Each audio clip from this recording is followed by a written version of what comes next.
Transtornos do desenvolvimento infantil são distúrbios neurológicos que afetam a atenção, memória, percepção, linguagem e interação social.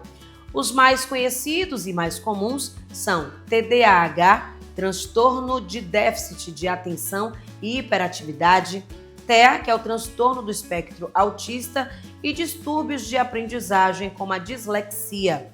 Os sintomas variam caso a caso, podendo ser leves ou graves.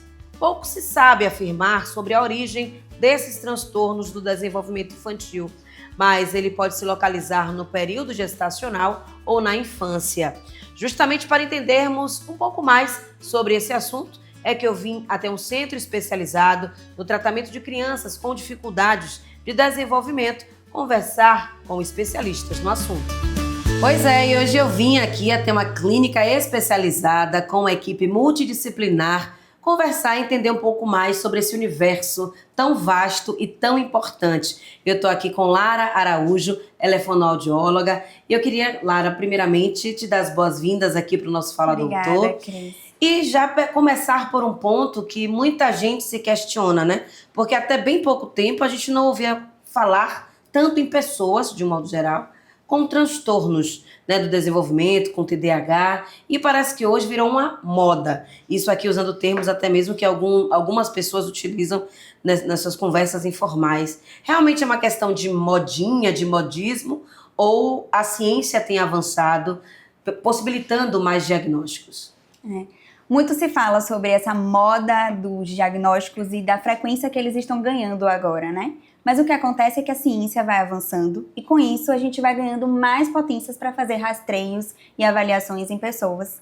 E o DSM, que é a base diagnóstico, né, do diagnóstico, vem justamente para facilitar isso. Então, quanto mais pessoas passam por esse rastreio, por essa avaliação e a gente consegue enquadrar elas em algum desses critérios, a gente consegue diagnosticar essas pessoas. E por mais que pareça que é um boom dos diagnósticos e que a gente não se sabe se vem de uma questão de cunho genético ou ambiental, e muito se fala sobre essas discussões, a importante mesmo é que a pessoa, por mais que ela esteja dentro do diagnóstico, ela consiga se aceitar daquilo ali e buscar as potências que ela pode. Então seria um tratamento de intervenção correta, né, para poder ela conseguir ter ganhos nesse desenvolvimento que pode estar em defasagem.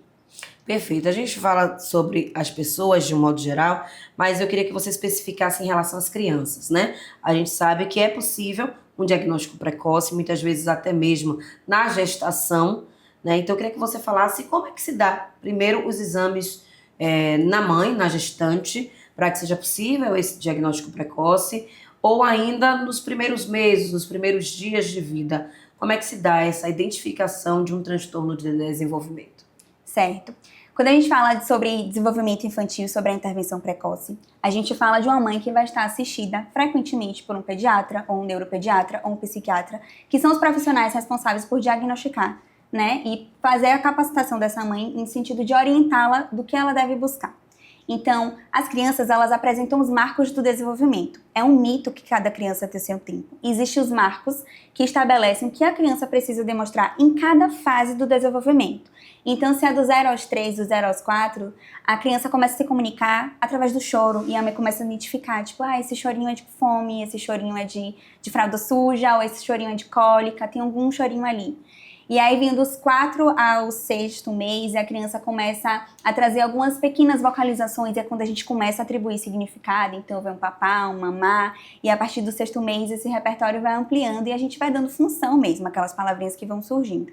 Então, quando você começa a observar que a sua criança, dentro desses marcos, ela começa a não apresentá-los, é quando a gente liga o alerta.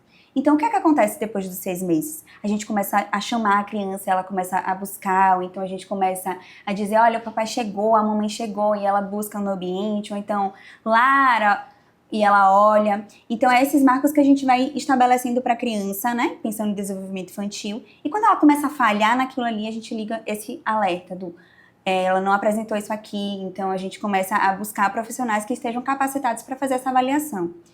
Pensando ainda nessa questão do desenvolvimento, alguns marcos também são importantes, como o apontar.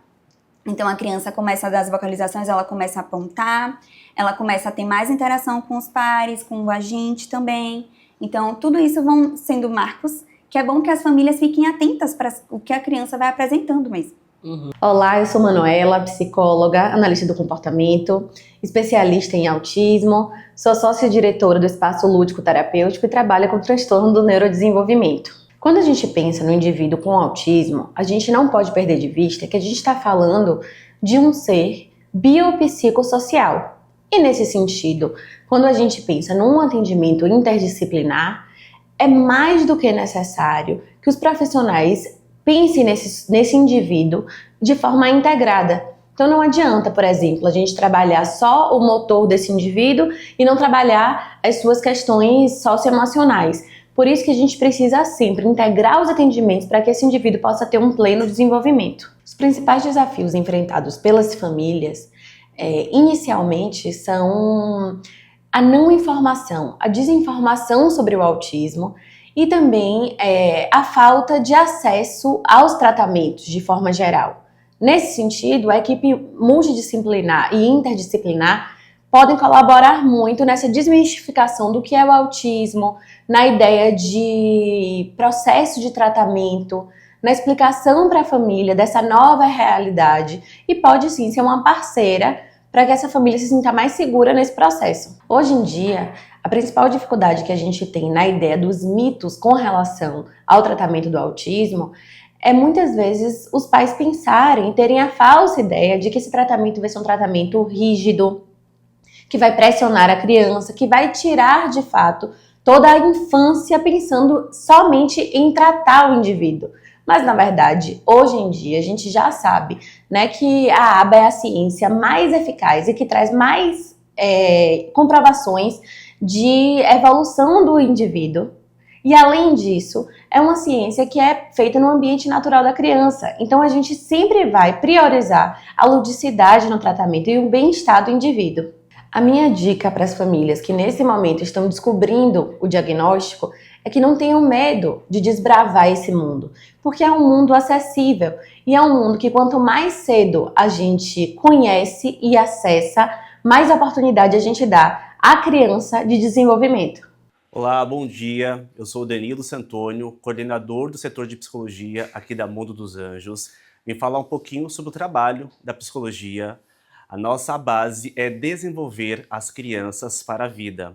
A gente atende aqui a maioria de crianças autistas, então elas têm uma falha na comunicação, na interação social e nos comportamentos. Então nós fazemos uma avaliação para verificar quais serão as estratégias utilizadas para a gente trabalhar com cada criança.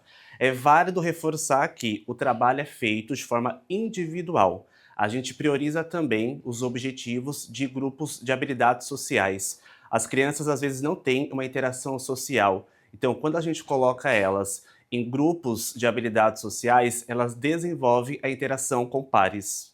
Eu vou mostrar um pouquinho da sala de atendimento aqui para vocês entenderem como a gente trabalha com as crianças, no brincar de forma individual e em grupo também. Aqui nós temos uma base de alguns brinquedos que nós utilizamos como recursos terapêuticos. Então aqui a gente tem um pega-vareta, aqui a gente trabalha o tempo de espera da criança. Então às vezes a criança tem uma ansiedade e ela não consegue ter um tempo de espera adequado. Então aqui a gente tem um tempo de espera que a criança precisa ter para esperar o outro também pegar e brincar. Tem alguns livros ali também que a gente utiliza como forma de histórias. Então, às vezes, a criança não tem um jogo simbólico, não tem um faz de conta adequado, então nós utilizamos aqui os livros para a gente criar as narrativas, histórias sociais para essas crianças fazerem isso no seu dia a dia também. Um pouquinho no trabalho da psicologia, é muito importante enfatizar que todos os processos terapêuticos passam por uma avaliação. E a família faz parte desse processo também. Aqui nós utilizamos e fazemos orientações parentais com as famílias e cuidadores dessa criança. Então, todo o processo terapêutico é feito acompanhado de perto pelo psicólogo, alinhado também com os objetivos da família, tá? Então, não fica solto os objetivos da criança, a gente não olha só para o paciente. É preciso também olhar para essa família, tá? E todo o processo alinhado não só com a família, mas também com a parte escolar dessa criança e com outros lugares que essa criança também faça algum tipo de terapia. Quando a criança, nesses marcos, né, não responde da forma que deveria, da forma devida, qual é o primeiro passo? Certo. Se eu fosse orientar uma mãe hoje que está percebendo que o seu filho está em atraso, né? Ou então ela percebe que tem alguma coisa diferente, tem mais interesse em objeto do que no outro. Muitas vezes essas crianças ficam mais expostas às telas do que de fato interagindo com o outro. Eu indicaria que ela buscasse uma neuropediatra, né? Ou então se ela pudesse buscar também profissionais como especialistas fonoaudiólogos, né? Que ela pudesse ser assistida nesse momento por uma pessoa que conseguisse fazer uma boa avaliação, porque é assim que produz o processo todo, é baseado numa boa avaliação para passar o que seria o plano terapêutico e as orientações para essa família. Uhum. No seu caso, como fonoaudióloga, uma mãe que lhe procura com essa necessidade, com essa dificuldade, identificando esse atraso no desenvolvimento, como é que você faz essa avaliação? Certo. A avaliação, ela tem protocolos específicos que são baseados dentro da área de fonoaudiologia. Então, esses protocolos, eles mostram essas questões dos marcos e o que a criança está em atraso, e é a partir daí que a gente vai nortear o processo de intervenção. Quando a mãe chega pra gente, a gente costuma fazer essa avaliação, seria, né, uma anamnese, uma entrevista inicial para entender o contexto que essa criança está inserida, o ambiente, quais são o que a mãe observa como queixa principal. Aí viria a avaliação. Depois desse processo de avaliação, viria a condução do planejamento terapêutico para poder iniciar a mesma intervenção. Quando você fala de intervenção precoce, é o que o meu coração brilha, porque de fato é o que eu gosto muito de atuar. A gente pensa em neuroplasticidade, né? É quando, se a gente fosse pensar em uma massinha de modelar, é quando o nosso cérebro está mais suscetível para que a gente consiga dar muito estímulo e fazer muita modelagem mesmo, para ele conseguir ir alcançando os marcos cada vez mais fáceis, entendeu? É nesse movimento. Me chamo Thalia Bezerra, sou terapeuta ocupacional aqui na Mundo dos Anjos. Essa é a nossa sala de terapia ocupacional. Uma das abordagens com a qual nós trabalhamos aqui na clínica é a abordagem de integração sensorial. Então, essa é a sala que nós utilizamos. Aqui nós temos diversos recursos que trabalham para a integração sensorial das crianças. Então, aqui, por exemplo, nós temos estímulos voltados para o sistema vestibular, sistema proprioceptivo, trabalho de controle postural, estimulação visual. Então, é uma sala repleta de estímulos no qual nós vamos construindo junto com as crianças os pequenos desafios que são necessários para que elas possam ampliar a sua autonomia. Então, a gente trabalha pensando nessa integração do corpo, visando sempre favorecer habilidades funcionais dentro das ocupações. Então, como é que se dá essa abordagem com esses pais no momento que ali eles estão em meios, né, inseridos nesse sonho de que o filho ou a filha se desenvolva da melhor forma, que fale, que ande no tempo dentro desses marcos? Como é que vocês chegam e após as avaliações trazem esse diagnóstico ali, a constatação de que há um atraso realmente no desenvolvimento, que precisa ser feito todo um tratamento em relação a isso? Quando a gente traz o diagnóstico na maioria das famílias, né, vem muitas das expectativas que os pais criam durante toda a gestação. Então, geralmente elas chegam aqui porque a criança não fala, está em atraso de fala, ou tem movimentos estereotipados e repetitivos, né? Tem às vezes uma ecolalia vocal, e aí são os alertas que as mães vão ligando, né? Quando vão olhando de acordo com o que as crianças vão apresentando. O que a gente consegue tratar dessas mães, né, de capacitação mesmo e orientação, é depois de uma boa avaliação, né? A gente faz uma entrevista inicial, faz uma boa avaliação para saber quais são os planejamentos terapêuticos que a gente vai trilhar para aquela criança. Cada criança é individual, né? Existem os marcos que são as nossas bases, mas cada criança tem a sua particularidade, a sua individualidade. Então, o tratamento não é geral. Não tem como eu pegar um plano e entregar um plano geral. É um plano específico para cada criança. E aí a gente começa a estimular aquela criança naquela parte específica do que ela está em atraso, né? Quando a gente fala sobre acolhimento desses pais, a gente entende que o luto e a negação do diagnóstico é um processo. E por ser um processo, é natural que ele aconteça. Na maioria das famílias, é uma dor mesmo, né? A gente entende, a gente lida com isso diariamente. Mas para as nossas crianças, né? O que é mais importante, pensando em neuroplasticidade, é a estimulação precoce. Então, é quando a gente capacita esse cérebro e dá muita modelagem para que ele tenha muitos estímulos novos e consiga, né, ir alcançando os marcos de acordo com as estimulações que a gente vai dando. Então, é importante passar por o processo do luto, mas é mais importante ainda ressignificar e buscar uma equipe, porque pensando no seu filho, pensando nessa criança que está apresentando esses atrasos, quanto mais precoce ele tiver acesso a uma terapia, melhor serão os ganhos. Os sinais de Malu do TEA vieram muito cedo, né? Com 1 ano e 6 meses, 1 ano e 7 meses aproximadamente.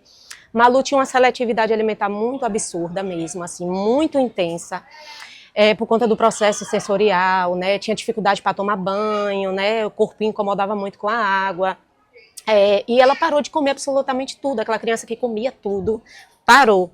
E aí a gente procurou uma pediatra diante daquele cenário caótico da pandemia, né? E a pediatra, né, ficou conversando comigo e com meu marido, e Maluzinha ficou na recepção com minha sogra. Depois ela pediu para entrar.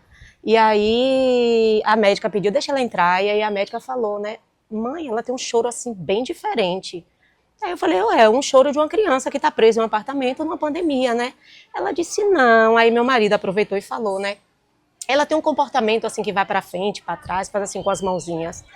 Aí a Lia disse, pode ser o que eu estou imaginando. Aí eu falei, como assim? Malu é tão saudável, que é aquele processo de negação que a gente fica, né? Ela pode estar num transtorno do espectro autista. Aí eu disse, não tem possibilidade. Não pode. Minha filha é tão saudável. Ela, mãe, isso não é uma doença. Não se falava tanto em TEA, né? Aí quando eu cheguei em casa, né, eu fiquei sem palavras, eu fiquei gelada, né? E meu mundo abriu naquele momento, né? E aí eu cheguei em casa e pesquisei sinais de TEA em criança. Se tivesse 10, e Malu naquela época batia uns 8. E aí eu chamei meu marido e falei, não tem, Malu realmente está no TEA. E aí fiquei com aquela questão, mas ao mesmo tempo a gente fica se apegando por conta da pandemia, ela está com atraso na fala, enfim. E aí a gente procurou ajuda, né, que foi a doutora Julieta, né, a neuro dela. E é isso, e aí foi aquela dificuldade, né, porque a princípio no meu caso, eu tive um processo de negação muito forte, né? Eu digo que a gente passa do luto para a luta, que é o luto da criança que a gente imaginou, para a luta, né, do que a gente vai, né, vivendo pela frente. Que você passa a lutar de fato por essa causa. Então, a gente precisou adaptar toda a nossa rotina, toda a nossa vida para assim viver de fato em função de Malu, né? Eu não voltei para o mercado de trabalho, porque eu já imaginava, Malu vai fazer 1 ano, vou colocar Malu no colégio integral e vou voltar a trabalhar. Isso não aconteceu, né? Tenho que acompanhar Malu nas terapias, né? Tem que ter aquele ambiente preparado também para uma criança que está no TEA. A questão do sono de Malu, ela tem o horário do sono, da rotina de sono dela. Então é uma questão de um ambiente todo preparado para a criança. Então acaba que isso mexe muito com a sua rotina também. Eu queria dizer para as mães que estão nesse processo, né, que o diagnóstico ele não é o fim. Por mais que pareça, quando você recebe aquele diagnóstico, é algo muito... como no meu caso, muito sofrido, né, muito doloroso, mas ele não é o fim. Ele é o início de uma nova trajetória, né? E você vai precisar se cuidar, né? A família precisa, né, se cuidar, se perceber, porque é um processo de anulação muito grande, né? Posso falar por experiência, né? E é muito desafiador, mas que principalmente para as mães atípicas, né? Eu queria falar para que viva um dia de cada vez e se cuide, porque o processo de anulação é muito grande e a gente precisa, né, estar de pé para cuidar dele. E no caso, também muitas vezes é necessária a terapia para esses pais, né? Também. Um acompanhamento psicológico para que saibam lidar com as situações mais diversas que virão ali pelo caminho, né? Isso. A gente tem as orientações parentais que vão acontecendo e são o que norteiam todo o processo, porque quando a gente fala sobre crianças, a gente fala nessa tríade, né? Tem uma base ali nessa tríade. Então, vem a escola, vem a família e vem as terapias. Se tá todo mundo muito bem relacionadozinho, todo mundo, né, pensando em alinhamento, está todo mundo pensando das mesmas coisas, essa criança vai ter estímulos em todos os lugares. A terapia é um lugar importante? Mas o que acontece depois da terapia é mais importante ainda, porque é quando os pais começam a seguir as orientações, é quando a escola começa a seguir as orientações, porque é por onde essa criança passa a maior parte do tempo. Uhum. Olá, eu sou Carolina Azevedo, sou fonoaudióloga aqui do Centro Mundo dos Anjos e aqui é uma das nossas salas de fonoaudiologia. Nessa sala a gente trabalha especificamente sobre seletividade alimentar, onde de uma forma lúdica, uma forma divertida. A gente traz experiências para as crianças, né? Trazendo a vida diária dela para a terapia, onde elas conseguem realizar receitas na nossa cozinha. A gente tem miniaturas, temos também eletrodomésticos, né? Que as crianças têm em casa, justamente para a gente trazer de uma forma lúdica experiências novas para as nossas crianças que precisam de terapia de seletividade alimentar, né? Onde que a seletividade acaba atingindo bastante a questão social das famílias e de nossas crianças. Então aqui a gente trabalha de uma forma lúdica e divertida, trazendo novas experiências sensoriais.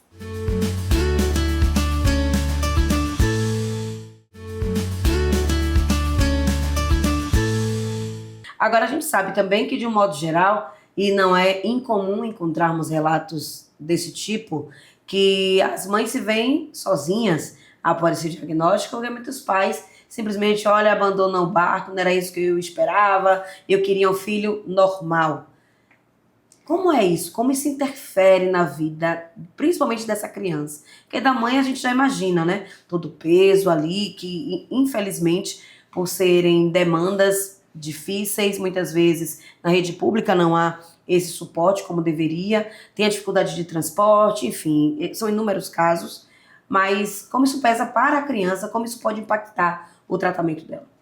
É muito frequente que a gente lide com essas mães que estão passando por esse processo da maternidade solo. E é uma maternidade que por muitas vezes vem com muito peso, porque ela não só desempenha esse papel de mãe, ela tem outras funções para desempenhar. E muitas vezes o que a gente percebe é que quanto melhor for essa rede de apoio, mais assistida essa mulher estiver, mais fácil serão os manejos desses comportamentos, dessas orientações para serem seguidas. Uhum. No caso, além dessa rede multidisciplinar de médicos, de especialistas, como é que a família, aí falando, né, de um modo geral, a família que está ali alinhada, que quer colaborar, contribuir com esse tratamento, mães, pais, avós, enfim, como é que se dá a participação da família nesse tratamento? Pronto. A participação das famílias vem da capacitação que a gente vai dando, né? A gente chama de orientação parental. Então, essa família ela vai estar o tempo todo sendo assistida dessas orientações do que fazer, né? Do que seriam os comportamentos, do que seria o reforço, o que seria essa questão alimentar que algumas crianças apresentam, né? De seletividade, de distúrbios alimentares. Então, a gente vai dando capacitação de manejos da vivência dessa mulher, né? Então, de como ela pode conduzir da forma correta, de como ela pode realmente trazer aquilo ali para a parte da vivência dela mesmo. No caso desse tratamento, ele inclui medicações, exercícios, como é que é feito de um modo geral, né? A gente sabe que é muito caso a caso, para saber de dosagens, frequências, mas o que é que envolve esse tratamento, né? Como é que a semana dessa criança precisa ser organizada, enfim, do que é que ela precisa para acelerar esse desenvolvimento? Certo.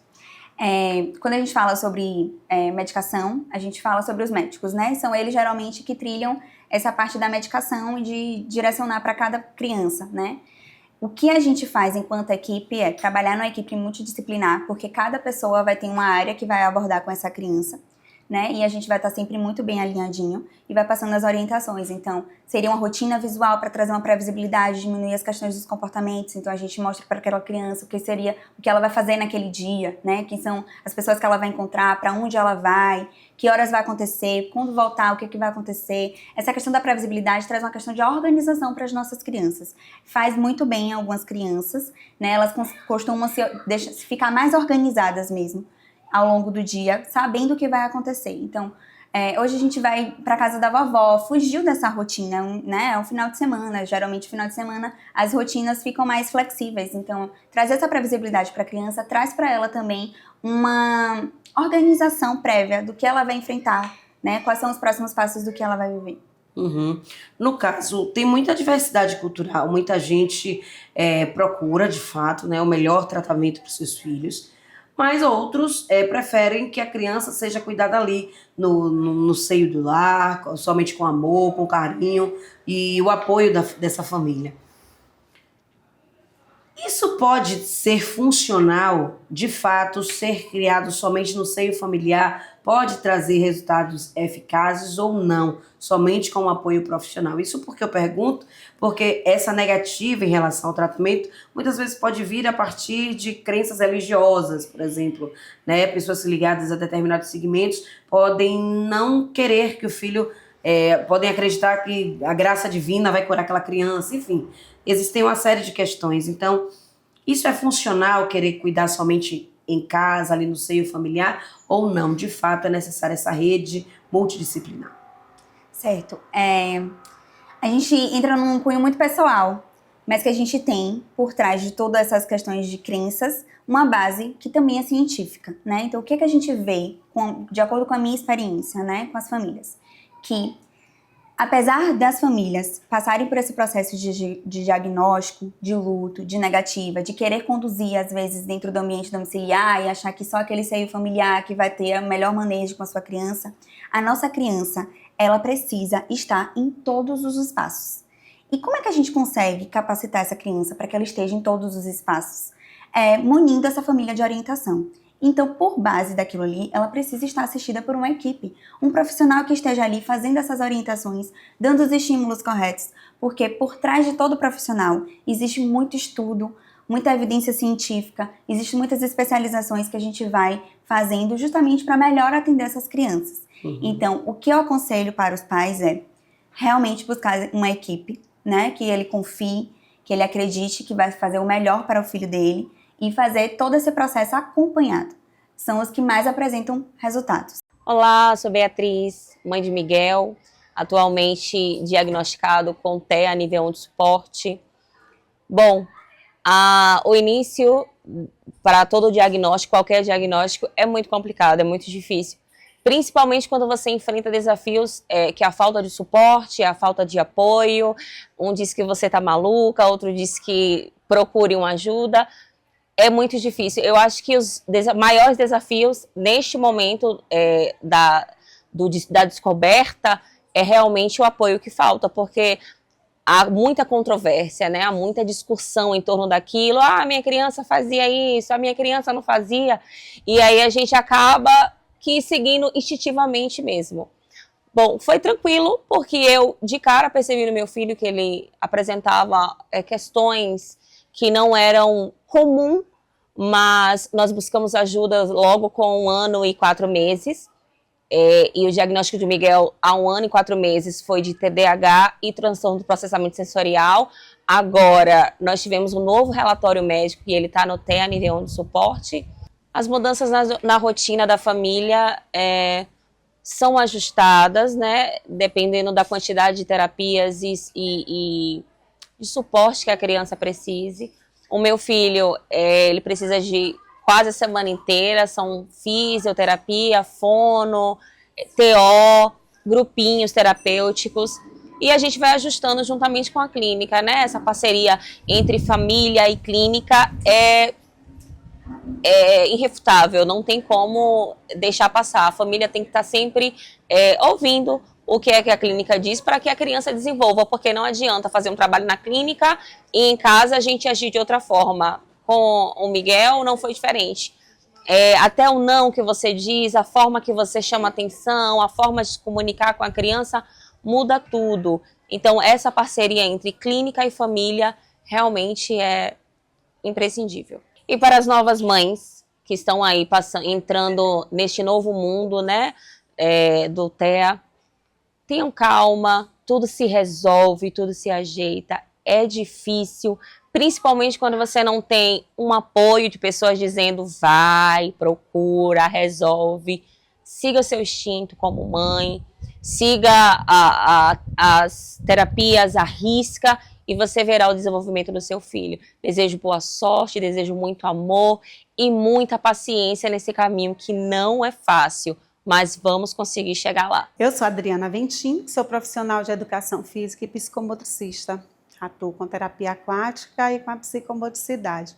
Aqui é um ginásio de psicomotricidade, onde a gente trabalha o desenvolvimento global da criança, né, dentro da sua cognição, motricidade e emoção. Aqui é um ginásio de movimento, onde a gente tem a possibilidade de trabalhar a criança em todo o seu desenvolvimento emocional e motor. Aqui no ginásio do movimento, a criança pode explorar o seu corpo de várias formas, subir, descer, correr, escalar. Quando você falou da tríade, né? Família, terapia, médicos e escola. Qual o papel da escola, então? A gente sabe que nas salas de aula é preciso ter ali um auxiliar de desenvolvimento infantil, mas que algumas unidades têm aquela dificuldade, não tem e tal. Como a escola pode apoiar esse processo? Certo.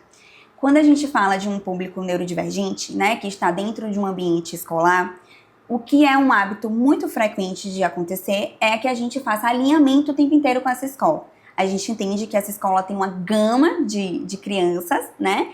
E as especificidades de cada criança precisam ser passadas e orientadas. Por trás dessas orientações, para algumas crianças que precisam, vem o PEI, né? Que é o Plano Educacional Individualizado. Ele junta todas as informações dessa criança, de estímulos, tanto de terapia quanto desse ambiente mais pedagógico mesmo, de quais seriam as metas alcançadas para cada criança. E é a partir dali que a escola vai criar uma construção do que seria o ano letivo para essa criança, né? Então, funciona dessa forma. O que a gente vê recentemente é que algumas escolas disponibilizam a AP, que é a assistente pedagógica, né? E essa assistente pedagógica, ela está ali para dar um suporte pedagógico para essa criança. Algumas das nossas crianças apresentam questões comportamentais, né? Então, ela precisaria de uma AT, né? Que é uma assistente terapêutica. Essa AT estaria dentro de um programa, que eu vou nomear dessa forma, de abordagem intensiva, que poderia ser o ABA, que poderia ser o Denver, mas isso eu estou falando de uma forma muito generalista porque precisa de fato de uma avaliação para entender o que faria sentido para essa criança, quem iria ofertar para essa criança. O que a gente vê é que as escolas precisam estar estruturadas para receber essa criança, por isso que a gente capacita as escolas sempre, passa o máximo de orientação possível, porque é quando a criança passa a maior parte do tempo. Então, se as nossas orientações não forem seguidas em todos os ambientes, a criança não consegue generalizar as habilidades que ela está aprendendo. Uhum. Um ponto importante que você citou lá no comecinho da nossa conversa, mas eu deixei para perguntar mais para o final, justamente para poder a gente passar por todas as etapas, mas o uso do celular. Hoje, não somente crianças, enfim, que tenham ou que não tenham algum tipo de atraso no desenvolvimento, tem no celular ali, muitos pais utilizam o celular como a principal ferramenta de distração dos seus filhos, né? Tá ali, preciso, sei lá, fazer uma atividade doméstica, não quero o menino perturbando ali no meu pé de ouvido, então tome aqui o celular e vá ser feliz. De que forma isso também impacta para a criança que tem esse atraso no desenvolvimento? E falando de modo geral, né, para todas as crianças, a gente sabe do malefício do uso excessivo das telas, mas queria que você pontuasse principalmente para essas crianças com algum tipo de transtorno. Na nossa realidade atual, por ver muitas mães solos, o celular acaba sendo uma rede de apoio para essa mãe. Então, de fato, as mães às vezes disponibilizam a tela para conseguir dar conta das outras demandas que ela tem para fazer naquele ambiente, né? O ideal seria que essa criança não tivesse acesso à tela. Mas se essa criança está tendo acesso à tela, que reduza cada vez mais, gradativamente, o tempo. E se você puder, preconize atividades como jogos, brinquedos, para que ela consiga interagir com outros estímulos e não só a tela. A tela, ela prende a gente também, enquanto a gente usa. Quando a gente vê, já passou muito tempo ali e a gente fica imerso e acaba não interagindo, perde habilidades sociais. Então, o ideal mesmo é que a criança não tenha acesso, mas tendo acesso, que se reduza cada vez mais os usos e que ela possa substituir por atividades. Hoje a gente tem a internet a nosso favor. Então, se a gente pesquisar, né, se for uma família que está pesquisando, tem muitos recursos que a gente consegue construir com materiais recicláveis, né, consegue pegar e ter acesso, fazer um troca-troca com as amigas, enfim, e ter a criança um rodízio de brinquedos. Eu acho que facilita esse processo de interação mesmo, para fugir das telas. Uhum. E nessa fase, na fase da infância mesmo, que tipo de brincadeiras podem ajudar essa criança a se desenvolver melhor? Aquela criança que já foi diagnosticada com um tipo de transtorno, quais são as brincadeiras mais indicadas, assim, para que ela possa desenvolver a percepção, a criatividade, enfim? Quando a gente fala sobre brincadeiras, a gente fala sobre os níveis dos brincar, né? Então, existem alguns níveis que são os marcos que essas crianças têm. Então, algumas crianças ainda estão no nível exploratório, então não adianta você dar um jogo de regra para ela, porque ela não vai conseguir cumprir. Então, o ideal mesmo é que você perceba, né, quais são os marcadores da minha criança. Ela está apta para um jogo de regras? Não, não está. Ela está numa função mais exploratória, então seria atividades mais de estímulos mais de cunho sensorial. Então, no dia a dia a gente consegue fazer com a criança uma estimulação, né? Seja fazer uma receita com essa criança, estimular essa criança dessa forma, construir uma receita e fazer ela despejar, mexer. Ali a gente vai estar trabalhando motricidade fina, né? Essa questão de cognição mesmo, de quantidade. Então, assim, existem formas da gente trazer essa criança para nossa rotina diária, fazendo esses estímulos irem acontecendo, mas a gente precisa entender qual é o nível que essa criança está nesse brincar, né? É um nível que ela alcança aquela brincadeira ou não? Quais seriam as sugestões para esse movimento acontecer? Então, se é uma criança que dá conta de jogos de regra, o ideal é que essa criança esteja exposta às crianças que estão ali ao seu redor, brincando ali com esses jogos de regra. Então, jogo da memória, um quebra-cabeça, um jogo de tabuleiro. É uma criança que não dá conta ainda, que está na fase simbólica, então vai fazer uma comidinha, trazer, né, folha, terra, enfim, a moeba, algumas crianças burlam slime, né, para essa brincadeira acontecer mesmo, de forma mais, né, exploratória. Ótimo. E agora, se a gente fosse mandar um recado para essa mãe que está em casa, muitas vezes ainda não tem essa rede de apoio, ainda não tem essa equipe multidisciplinar para fazer esse tratamento e acompanhamento do seu filho. O que é que você diria para ela, né, que está às vezes achando que esse diagnóstico é o fim do mundo, é o fundo do poço? Enfim, mande um recado para essas mães que estão nos vendo agora. Eu entendo o seu lado. Eu sei que é difícil, é desafiador. Mas o mais importante agora é que você busque a intervenção correta para sua criança. Então, não negligencie, né? Eu sei que às vezes não vem nesse lugar de negligência, vem no lugar de luto mesmo, das expectativas que você criou para o seu filho. Busque a intervenção correta, né? Capacite ele, dê o máximo de estímulo possível para ele ganhar habilidades, porque no futuro você vai agradecer essa mãe de agora. Perfeito. Lara, muito obrigada por essa conversa, por essa entrevista. A gente ainda vai dar uma circulada para conhecer os espaços, essa estrutura que é tão importante para as crianças nessa fase, né, do desenvolvimento, nessa fase de descoberta dos transtornos, mas que podem auxiliar e muito para que elas possam ter uma infância ainda melhor. A gente vai conhecer essa estrutura que vocês dispõem. Mas obrigada por essa conversa, viu? Até uma próxima oportunidade.